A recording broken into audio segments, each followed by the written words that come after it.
everybody, it's Eric at Redline Injectors. Today we're going to talk about pintle cap and installation. So a lot of the ways people remove pintle caps is brute force or with a razor. The issue is there are no industry tools to do this, particularly for putting pintle caps back on.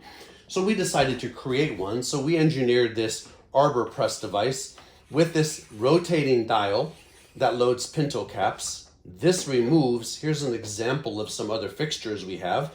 This also accepts other fixtures, which can be used for other purposes we'll be talking about in other videos. So for right now, let's get a quick close-up of how we install pintle caps.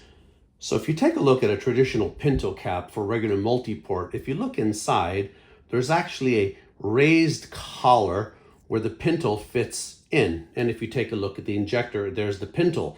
So the problem is you need to push this injector into this pintle cap and not damage the tip in that hole. How this is normally accomplished is taking something as such, taking a hammer or mallet, giving it a whack.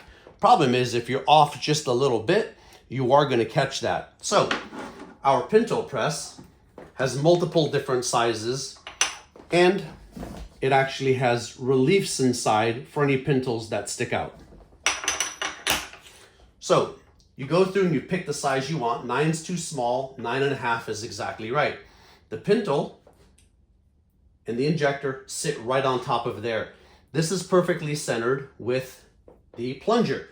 Comes down, quick little pop. There we go. The pintle cap is now on. 100% guaranteed not to damage your pintle tip. As you can see, there's the pintle tip sticking out.